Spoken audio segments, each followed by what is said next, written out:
The final tremor of a magnetic clamp releasing a 50-ton plate of derelict hull plating echoed through the observation deck of Starbase Epsilon. Captain Henry felt the vibration not in his ears, but deep in the soles of his worn work boots. Below him, in the unforgiving vacuum of Jupiter's orbit, the scrapyard known as the Boneyard continued its slow, methodical work of erasing Earth's naval history. His ship, the Athelred, a decommissioned tug and command station, was little more than a glorified foreman's office with thrusters. Its corridors smelled of recycled air, hot metal, and stale coffee. "That's the last of the Trafalgar's primary armor," his operations officer Elena said from the console behind him. Her voice was flat, devoid of the ceremony Henry felt the moment deserved. "A shame. They say she held the line at Callisto." "History doesn't pay for fuel, Elena," Henry replied, his gaze fixed on the spectacle beyond the reinforced plasteel. It wasn't the scrapyard that held his attention, but the visitor. It had arrived an hour ago, a needle of flawless iridescent alloy and soft glowing energy fields. A Council emissary vessel, it hung in space with an artist's perfection, making even the gas giant it orbited look crude. And it was dying. Henry watched, his jaw tight, as a patch of the ship's hull turned a flat, lifeless gray. The change was subtle at first, like a shadow falling, but then it spread in a spiderweb of corruption. The soft glow of its energy fields flickered, then extinguished. He could see sections of the hull flaking away, turning to a fine dust that caught the distant sunlight. There was no explosion, no violence, just a silent, inexorable decay, like a masterpiece being erased by a tide of utter nullity, a disease for machines. "Lifeboat launch," Elena announced, her voice now sharp with alarm. "Single pod, standard Council configuration." A tiny, functional dart ejected from the dissolving vessel, its chemical thrusters firing in panicked, inefficient bursts. It was a piece of technology so basic, so archaic by Council standards, that it was likely the only thing on the ship still working. "They'll need a pickup," Henry stated, turning from the window. His face, etched with the lines of 1,000 minor decisions, was a mask of grim resolve. "Prep Shuttle 2. I'll fly it myself." "Sir, protocol suggests—" "Protocol is for dealing with functional navies, not lifeboats." Henry cut her off, already moving toward the exit. "The Council just learned a lesson about over-engineering. The least we can do is offer a masterclass in the alternative." The shuttle ride was short. Henry expertly maneuvered the boxy, rugged craft, its systems entirely manual, its hull a patchwork of welded plates. He brought it alongside the Council escape pod, which looked like a sterile medical instrument next to his own scarred and dented vehicle. The outer hatch of the pod swung open before their grapples had even fully locked.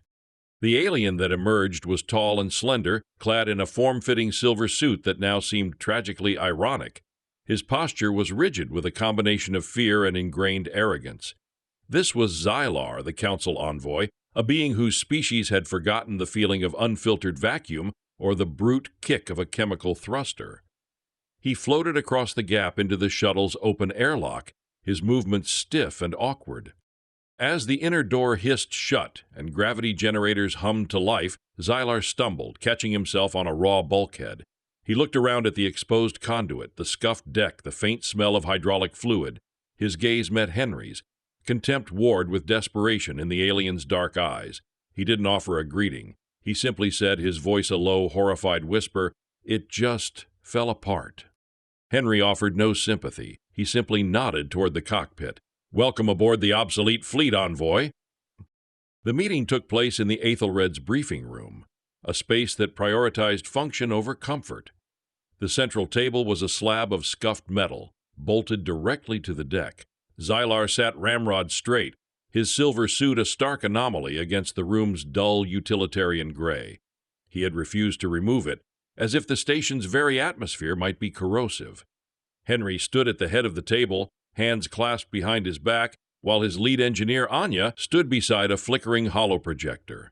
"The phenomenon is designated the Grey Blight," Xylar began, his voice regaining some of its natural condescension. "It is a spacefaring microorganism. It is harmless to organic life, but aggressive toward specific forms of technology. Your outpost and its vessels appear to be unaffected." He said the last words as if they were a personal affront. "We've noticed," Henry said dryly. "You came a long way to tell us something we can see out the window." Zylar's jaw tightened. "The Council's fleets are neutralized. Every high-energy power core, every advanced structural alloy, every automated system from the core worlds to the rim is vulnerable. We have no defense. We are," he paused, the word catching in his throat, "powerless." Anya chose that moment to speak, her voice a clear, confident counterpoint to the envoy's strained tone. Not powerless, just wrong. She tapped a command into the projector, and an image swam into view, a microscopic view of the Blight, a fractal lattice of gray filaments next to the molecular structure of a Council alloy. "The Blight doesn't eat technology," she explained, her words precise. "It's a catalyst. It initiates a runaway decay process in materials with high-density energy states and complex, ordered atomic lattices. Your ships are essentially gourmet meals for it. The more advanced, the more energy efficient, the more perfect you make your tech, the more delicious it becomes." She then replaced the diagram with a schematic of one of Henry's old battleships. "Our ships are technological Neanderthals by your standards, solid iron titanium hulls, no exotic alloys. Our power comes from contained fusion reactors, yes, but it's distributed through thick, shielded, solid-state conduits. Our guidance is handled by crude astrogators, not networked AIs. We're loud, inefficient, and crude." "You are a relic," Zylar spat. "We are immune," Anya corrected him, her eyes flashing. "The Blight flows over our hulls like water over a rock. It can't find a purchase, no complex structures to unravel, no high-density energy fields to feed on." The silence that followed was heavy. Zylar stared at the schematic, the reality of his situation crashing down on him.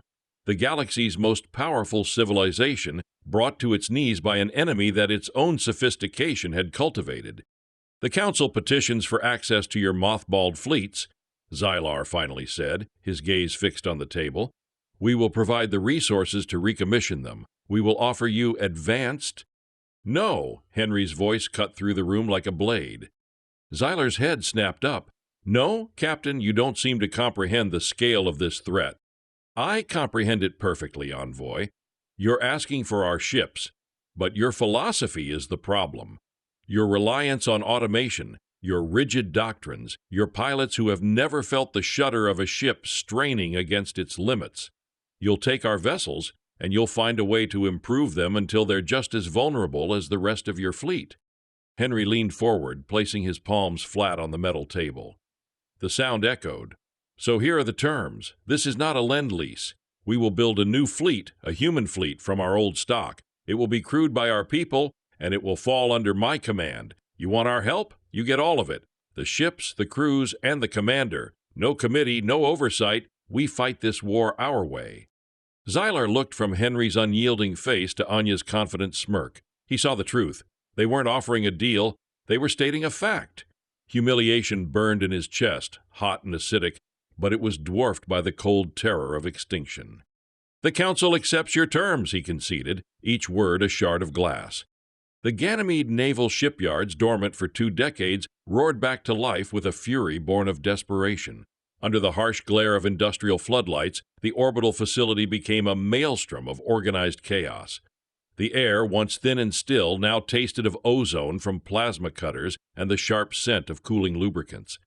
It was a symphony of brute force, the percussive clang of magnetic hammers, the deep groan of ancient gantries moving hulls the size of city blocks, and the constant shouted cacophony of human voices. Council observers, led by a tight-lipped Zylar, watched from shielded galleries, their expressions a mixture of horror and grudging admiration. Their own shipyards were places of silent, automated grace, where nanite swarms wove hulls atom by atom. Here, humans in bulky, stained work-suits swarmed over skeletal superstructures, welding thick plates of steel into place with white-hot fire. It was visceral, elemental, and terrifyingly effective. At the heart of it all was Anya. She moved through the shipyard like a nerve impulse, a data slate in one hand and a wrench often in the other. Her dark hair was tied back, a smudge of grease streaked across her cheek. She didn't just direct, she did. One moment she would be arguing with a grizzled crew chief over the power routing for a spinal mass driver. The next, she'd be shoulder-deep in the guts of a fusion reactor, recalibrating magnetic containment loops by hand. She was performing technological necromancy, blending the archaic with the salvaged.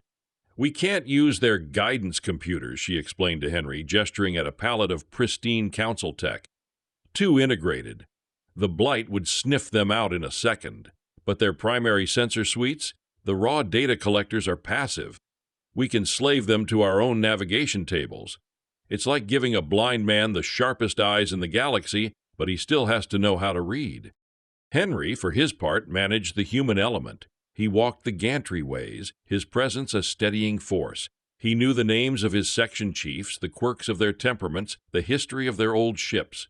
He was recommissioning more than just metal. He was rekindling a spirit the Council's dismissal had nearly extinguished. He repurposed colossal asteroid miners, their vast cargo bays perfect for carrying supplies or even smaller escort craft. He brought lumbering freighters back online, their hulls thick enough to weather micrometeorite storms, and now the Blight. The jewels of the fleet, however, were the old warships, the Valiants, the Indomitable, the Stalwart. They were ugly, angular beasts designed for planetary defense and forgotten conflicts.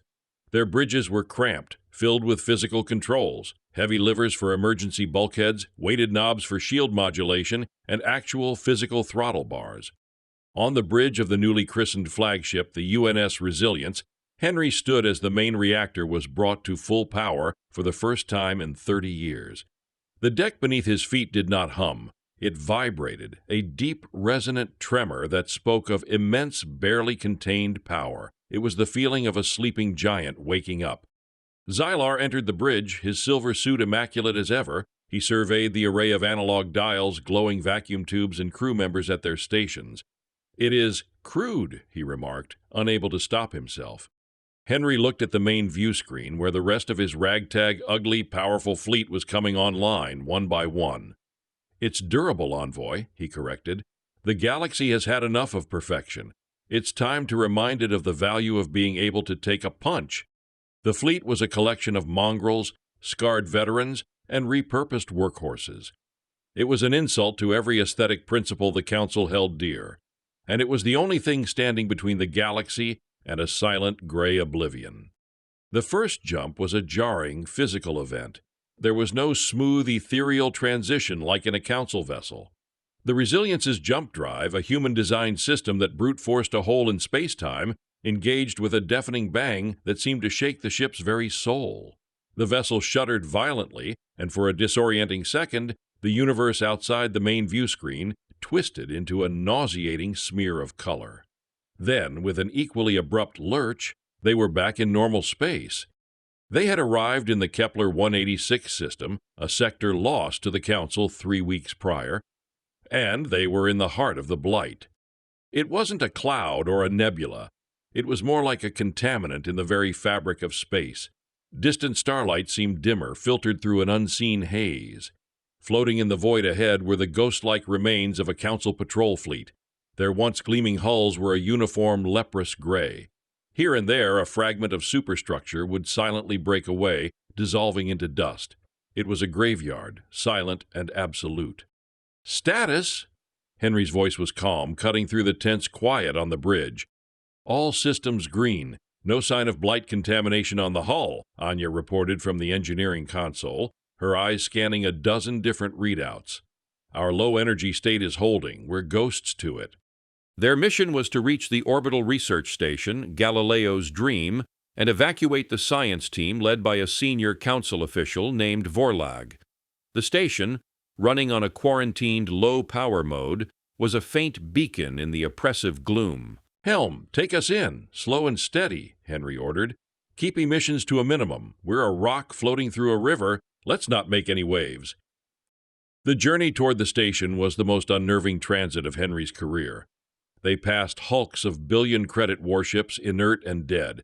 There were no distress calls, no warning lights, just the profound silence of technological death. The human crew, accustomed to the noise and chaos of battle, found the quiet far more frightening. They worked with a focused tension, every movement precise, every word whispered. As they neared Galileo's Dream, a new danger emerged. The Blight wasn't entirely passive. Where the decaying ships had shed their mass, they had formed invisible, denser currents of the microorganism. Picking up a density field ahead? Anya called out, pointing at her sensor screen.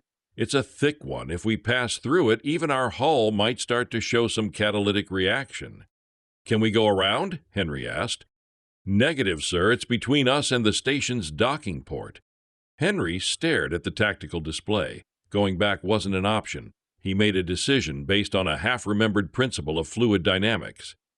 Helm, all stop.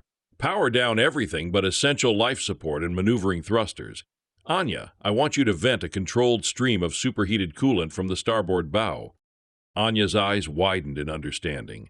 Create a thermal current. Push the blight field away like blowing smoke. Exactly. It was a delicate, terrifying maneuver. The Resilience went almost completely dark, floating dead in space. A thin jet of incandescent gas hissed from a forward nozzle. On Anya's screen, they watched the invisible density of the blight sluggishly warp and deform around the thermal plume. A narrow corridor opened up. It's working, the helmsman whispered, his knuckles white on the controls. Take us through, Henry ordered, his voice barely louder, and pray it holds. The ship glided through the gap, the silence on the bridge so total that the faint hum of the life support sounded like a roar. They docked with the station with a solid, reassuring thud. Minutes later, the first of the evacuees came aboard, gaunt, haunted figures in lab coats. Their leader, Vorlog, a stoic reptilian being, stopped dead on the threshold of the airlock, staring at the scarred, solid walls of the human ship. He looked at Henry, his eyes wide with a combination of disbelief and profound relief. "We saw you coming," Vorlag said, his translator emitting a gravely tone, a shadow moving through the ghosts. We had lost all hope. The sight of Henry's hulking solid steel battleship, a relic from a forgotten age, had become the most beautiful thing he had ever seen. The salvaged sample of the Grey Blight floated within a multi-layered containment field in the Resilience's primary science lab. It looked disappointingly inert, a small gray flake, no larger than a thumbnail, suspended in a perfect vacuum. To the naked eye, it was nothing. To Anya's instruments, it was the most fascinating and terrifying puzzle she had ever encountered. For 2 days, she and Xylar had worked in a state of tense collaboration. The Council envoy, stripped of his authority and his fleet, had revealed an encyclopedic knowledge of xenobiology. He provided the theoretical framework, while Anya provided the relentless practical experimentation. Their dynamic was one of friction and focus, a grudging respect growing between the pragmatic human engineer and the disgraced alien academic. The replication cycle is flawless, Xylar observed, studying a stream of data flowing across a monitor. He gestured with a long, elegant finger. It shows no signs of mutation, no degradation. Natural organisms, even microorganisms, exhibit drift. This does not. It's too clean, Anya agreed, leaning over a spectrometer. She was analyzing the elemental composition of the blight itself. And look at this, she pointed to a section of the readout. It's composed of basic carbon compound silicates, but it has a voracious appetite for very specific transuranic elements. Yet it's completely inert to things like gold, platinum, lead, common heavy metals found near supernova remnants. Xylar tilted his head, a gesture of deep thought. It avoids naturally occurring heavy elements, but aggressively seeks out artificially stabilized isotopes, the very same isotopes that are the foundation of our power cores and data networks. Anya shut down the spectrometer and turned to face Xylar directly, a strange, cold light in her eyes. It doesn't just prefer your technology, Xylar. It's built to ignore everything else. Think about it. A natural plague would be opportunistic. It would adapt, find new food sources. This thing is a specialist, a predator that only hunts one type of prey. The implication hung in the sterile air of the lab, heavy and suffocating. A natural disaster was a thing of chance. This was not. This was a thing of intent. Anya pulled up another screen displaying a complex molecular model. I've been running simulations, trying to find a way to neutralize it, to break down its catalytic properties, but the bonding structure is perfect, almost unnaturally resilient. There's a marker, a kind of structural watermark deep inside its genetic code. She zoomed in on a specific helical chain. It's not biological, it looks like a manufacturing tag. Xylar moved closer, his dark eyes widening as he recognized the complex symbology. It wasn't a language, but pure mathematics, a signature. That, Xylar's voice faltered. That is a marker protocol. It's a design signature used to identify the origin of a synthetic organism. His composure finally broke, replaced by a wave of cold realization.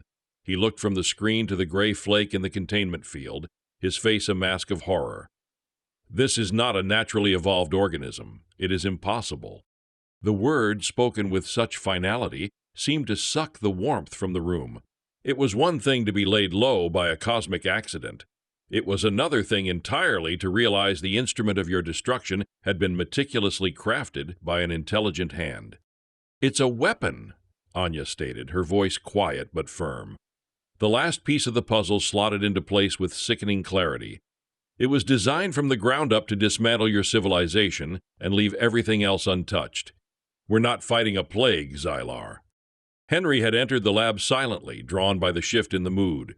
He stood by the door, having heard the final exchange. His face was grim. "We're fighting a war," he finished for her, "against an enemy we can't see, who has already fired the only shot they'll ever need to." The galaxy had not gotten sick. It had been poisoned. The atmosphere on the Resilience's bridge had changed. The quiet tension of navigating a hazard had been replaced by the focused anger of a crew now at war. The Blight was no longer an it, but a they. Every dead Council ship visible on the view screen was not a victim of a disaster, but a casualty of a targeted attack. Henry stood before the main tactical display, a vast star chart alive with Council data feeds provided by Xylar. Red icons marked dozens of systems that had gone dark. They formed a terrifying expanding sphere of influence. "The Council's AIs analyzed this for threat patterns," Xylar said, his voice now devoid of any arrogance, replaced by a cold fury. "They searched for energy signatures, FTL wakes, communications. They found nothing because they were searching for an enemy fleet. Our attacker has no fleet." "They have the Blight," Henry stated. "That's their navy, their air force, their infantry. It's silent, invisible, and does the job for them." He tapped the edge of the display. "So we don't look for ships. We look for the hand that threw the stone." He turned to his crew. "This is no longer a rescue operation. This is a hunt.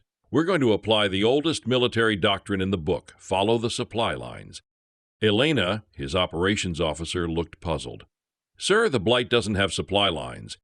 "Yes, it does," Anya interjected, stepping forward. She projected a new image onto the chart, a simulation of the Blight's expansion. "It's a biological agent. It needs to be seeded. You can't just dump a canister of it into a star system and have it take over. You need dispersal points, vectors. It spreads from system to system along pathways." Henry pointed to the chart. "The Council saw random outbreaks. I see a strategy. Look here." He traced a line connecting several fallen systems. The Blight didn't spread from the core outwards. It appeared on the periphery, in systems with low strategic value but high traffic. Trade routes. It's like poisoning wells along a highway. They seeded the Blight and let the Council's own merchant traffic spread it for them. He zoomed in on a region of space near the edge of the afflicted zone. It was a chaotic mess of asteroid fields, nebulae, and rogue planets, known as the Serpent's Veil. It was a region the Council's automated shipping lanes actively avoided.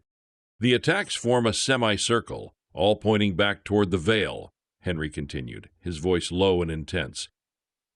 "The Council's threat analysis algorithms would have discarded this region as empty, worthless. They look for order, for signals. Our enemy is hiding in the chaos. They're using the galaxy's own background noise to hide their operations." The hunt was on. The task force moved out, not toward the Blight-infested core, but away from it, toward the Serpent's Veil. They traveled slowly, running on minimal power, becoming ghosts themselves.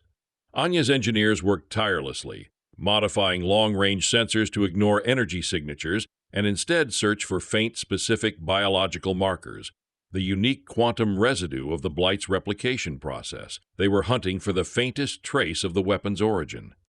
Days turned into a week. The crew, once trained for the thunder of combat, now strained to hear a whisper in the dark. It was grueling, nerve-wracking work. Xylar, using his deep access to Council archives, cross-referenced the region's history, searching for any fringe species, any exiled race that held a deep and lasting grudge. Then they got a hit, a faint, impossibly weak signal from deep within a dense nebula. It wasn't a communication, it wasn't an energy source, it was a biological echo, a ghost of the Blight's birth. "I have a trace," Anya announced, her voice trembling with a mixture of excitement and dread. "A point of origin, a single point from which all the Blight in this sector appears to have been propagated." Henry stared at the coordinates on the screen. They pointed to the heart of the nebula, a place no sane captain would ever take his fleet. "Helm," he said, his voice resonating with cold purpose. "Set a course. It's time to meet the gardeners." Entering the Tartarus Nebula was like plunging into a stormy sea. The Resilience and its fleet were buffeted by gravitational tides and streams of ionized gas. Visibility on the main screen was reduced to a swirling chaos of purple and crimson, shot through with flashes of stellar lightning. Standard sensors were useless here, blinded by the cosmic noise. This was a place where automation failed and instinct reigned supreme. They were relying entirely on Anya's modified biological sensor, a needle in a haystack of cosmic radiation. It led them deeper into the nebula's violent heart. The human pilots, their hands firm on manual controls, navigated through canyons of glowing dust and fields of crystalline asteroids, their knuckles white but their resolve firm. This was their element. The Council's automated ships would have been torn apart in minutes. "The signal is getting stronger," Anya reported from her station, her face illuminated by the green glow of the bio-tracker. "It's not just a propagation point. There's a live concentration of the organism ahead, very dense." "A nursery," Henry mused. "More like an armory," Xylar corrected him, his voice grim. He had found something in the archives. A century ago, the Council fought a brief punitive war against a species in this sector, the Sylanites. They were masters of biological engineering, but their technology was deemed unruly, unpredictable. "What happened to them?" Henry asked. "The Council defeated their small fleet, dismantled their industrial base, and issued a technological embargo. We confined them to their home world, which, according to this chart, lies at the heart of this nebula. We believe them pacified, neutered." Xylar looked up from his data slate, his expression one of dawning horror. "We didn't take their knowledge. We just took their tools. We left a brilliant, bitter people to fester in the dark, with nothing but their own biology to work with." Suddenly, the proximity alarm blared. "Multiple contacts!" Elena shouted from the tactical station. "They're not on scopes, not on heat or energy sensors. They're just there, bearing 090. Henry peered into the swirling gas on the main screen. He saw them, not as clear signals, but as momentary blackouts against the nebula's glow. Ships, at least a dozen of them. They were shaped like brutalist wedges of rock, their hulls pitted and non-reflective. They vented no plasma, carried no energy shields. Like Henry's own fleet, they were ghosts in the machine world, a ghost fleet. One of the Sylанite ships accelerated, a plume of simple chemical propellant flaring from its engines. It was on an attack vector. "They're firing," Elena warned. It wasn't a torpedo or a laser. A pod launched from the enemy ship, a missile that tumbled end over end. It wasn't aimed at the Resilience, but at a space just in front of it. The pod burst, releasing a nearly invisible cloud. "It's the Blight," Anya yelled. "A concentrated, weaponized dose. They're trying to seed the space ahead of us, force us to fly right into it." Henry gripped the command chair. His enemies weren't just using a passive weapon anymore. They were actively deploying it as a tactical munition. They were fighting a war of area denial, using their own immunity as the ultimate offensive capability. This wasn't a hidden enemy anymore. This was a confrontation. "Evasive maneuvers," Henry commanded. "Petrov, get us clear of that cloud. All ships, defensive fire. Target their engines. Don't let them box us in." The human fleet, clumsy but durable, roared to life. Mass drivers slammed slugs of metal across the void, and chemical thrusters burned hard as the ships maneuvered desperately. The Sylanites were fluid and quick, using the nebula's currents to their advantage. They had been born in this chaos. They were home. The battle had been joined, not with beams of light or shimmering shields, but with brute force, chemical fire, and clouds of a silent gray death. It was a primitive, visceral brawl in the heart of a cosmic storm. The nebula became a three-dimensional chessboard. The Sylanites were masters of their environment, darting through dense asteroid fields and using plasma streams for cover. They never engaged directly, preferring hit-and-run attacks. They would appear from the crimson gloom, launch a pod of weaponized blight to contaminate a patch of space, and vanish before the human gunners could get a solid lock. It was a battle of attrition and nerve. "They're hurting us," Henry observed grimly from the command chair of the Resilience. On the tactical plot, the red icons of the Sylonite ships were like wolves, circling, driving his fleet toward a particularly dense and electrically active region of the nebula. "They want to force us into a kill box."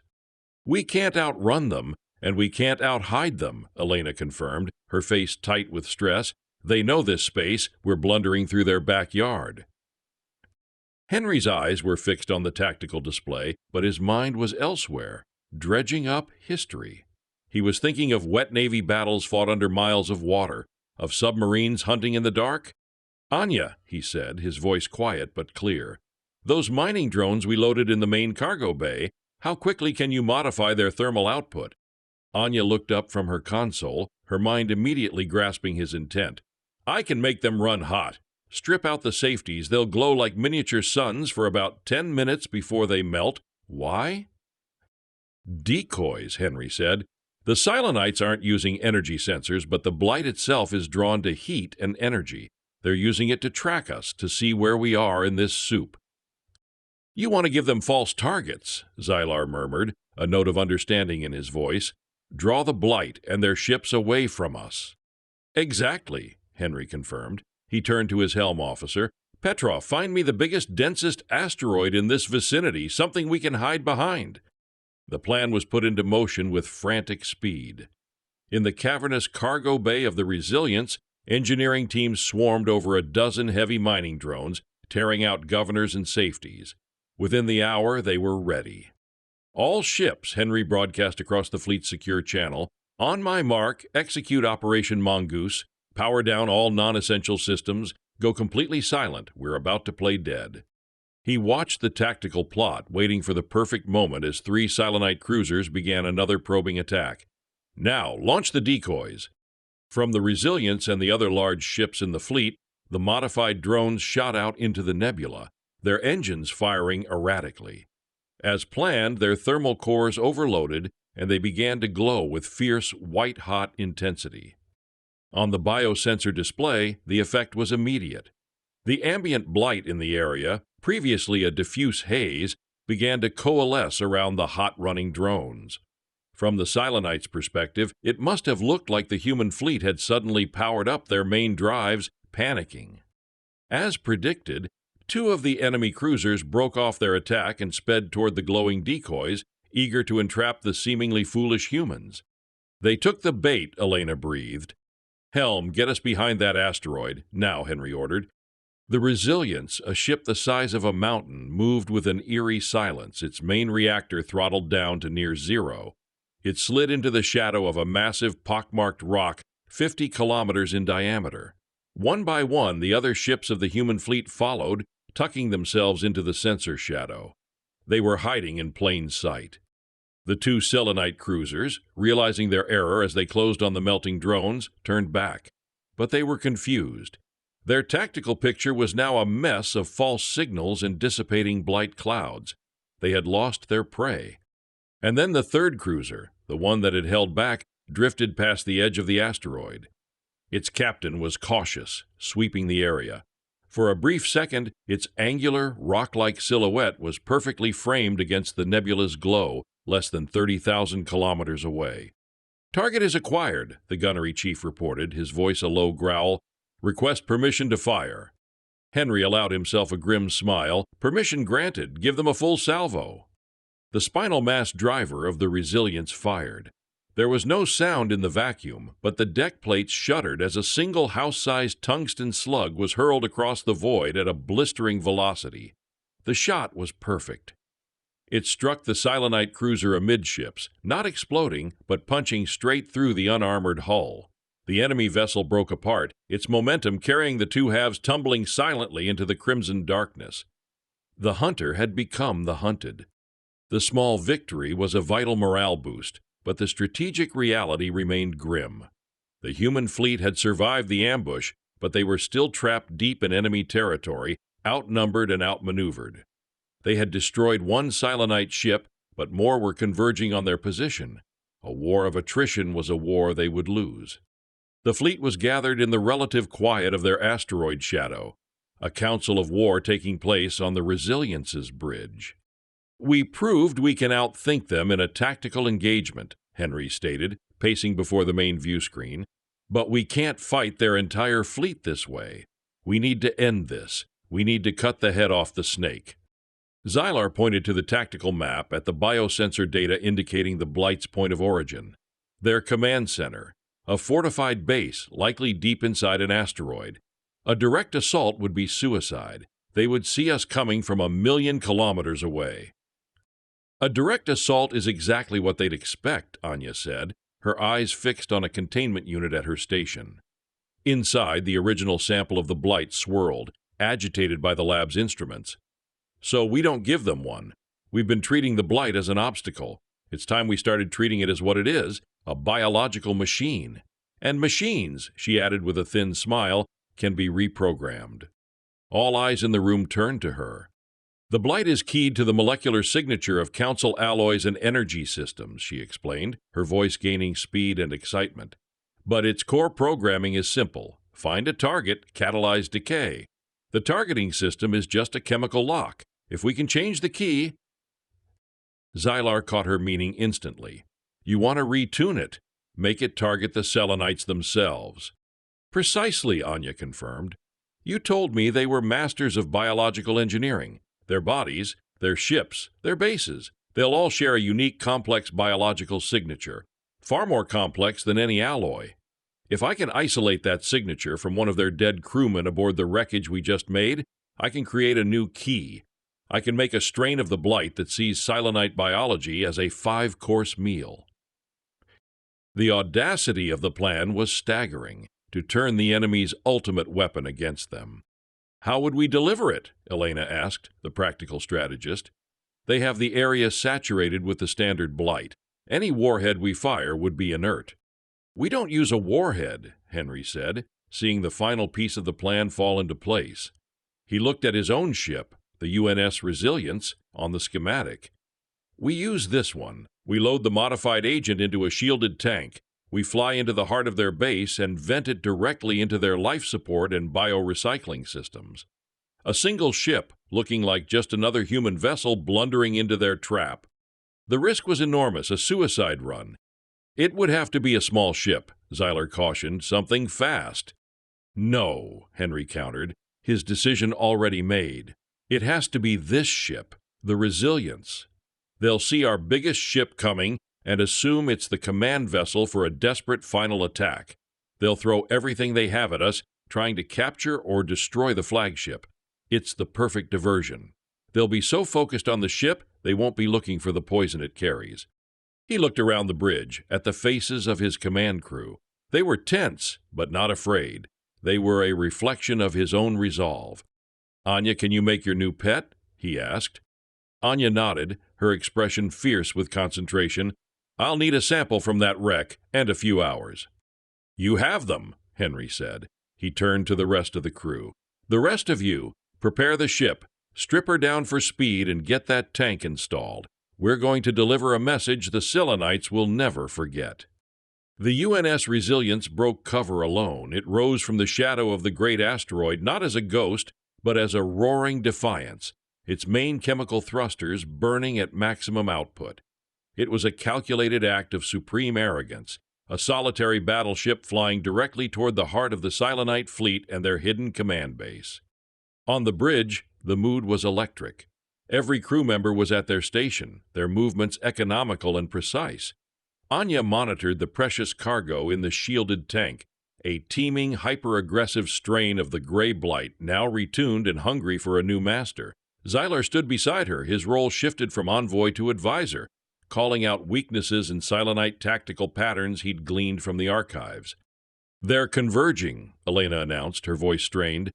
15, no, 20 contacts, all on intercept vectors. "Just as planned," Henry said calmly. He stood in the center of the bridge, his boots planted on the deck plates that vibrated with the ship's raw power. "They think they're bagging the trophy." The first Sylанite ships came into weapons range. Pods of the standard Blight were launched, creating a deadly minefield in their path. Henry didn't flinch. "Helm, maintain course and speed. Gunner, target their lead ships. Don't destroy them, cripple their engines, sow chaos in their formations." The Resilience shuddered as its massed drivers fired, hurling tungsten slugs into the approaching swarm. 2 Sylанite destroyers veered off, their drives disabled. The human battleship plowed forward, its thick hull absorbing glancing hits from enemy projectiles. It was a battering ram, crude and unstoppable. They flew straight through the Blight clouds, their inert hulls shrugging off the silent weapon. The Sylанite command asteroid loomed ahead, a colossal misshapen rock bristling with weapon emplacements and docking arms. This was the source, the heart of the rot. "We're approaching the deployment zone," Anya called out. "I need to vent the agent within the next 90 seconds for maximum dispersal into their primary atmospheric intakes." 5 kilometers out, and they're starting to realize this isn't a standard attack run," Elena warned as the Sylanites began to concentrate fire. Warning alarms screamed across the bridge as a kinetic round slammed into the port side, buckling armor plates. The lights flickered, and the ship groaned in protest. "Hold together, old girl," Henry whispered. He gripped the command chair. "Anya, now, vent the agent." "Venting," she confirmed, her fingers flying across her console. From an exhaust port near the ship's bow, an invisible, undetectable stream of the modified Blight sprayed into the void. It was instantly drawn toward the powerful energy and atmospheric signatures of the Sylанite base. "Payload delivered," Anya said, a note of triumph in her voice. "Now let's get out of here." "Helm, give me a full reversal burn!" Henry roared. "Get us out of the firestorm!" The Resilience, its duty done, began a desperate retreat as the Sylанite fleet closed in for the kill. But then something changed. The enemy ships, once so coordinated, began to falter. Their formations broke. One of their cruisers began firing wildly, hitting one of its own sister ships. On the biosensor, Anya's screen was a bloom of terrifying crimson originating from the asteroid base. The modified Blight was working faster than she could have ever imagined. It swarmed through the ventilation systems, consuming organic material with silent, unstoppable efficiency. Panic had seized the Sylанite fleet as their command structure dissolved into biological sludge. The weapon they had unleashed upon the galaxy had come home. The human fleet, which had been waiting at the edge of the nebula, now surged forward to cover the Resilience's retreat.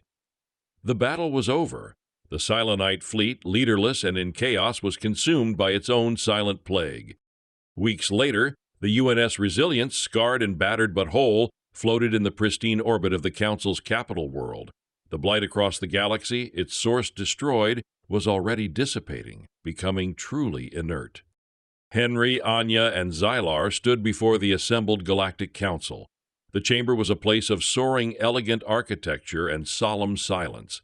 The beings that comprised the council, representing 100 different species, looked down from their tiered platforms. Then, in a gesture that broke 1,000 years of tradition, Xylar stepped forward and slowly, deliberately, went to one knee. He bowed his head, not in subjugation, but in profound respect. One by one, every other member of the council followed his lead. They knelt before the captain of the ugly, obsolete ship and the engineer who wielded archaic knowledge. They knelt before humanity. It was not the bow of a servant to a master, but the bow of the humbled to the proven. It was an acknowledgment that their quest for sterile perfection had been a weakness, and that humanity's stubborn, chaotic, and enduring resilience was the galaxy's greatest strength. Henry looked past them through the grand window of the chamber to where the Resilience hung in the void. Its dented hull and welded scars were more beautiful than any perfect vessel. They were the marks of survival.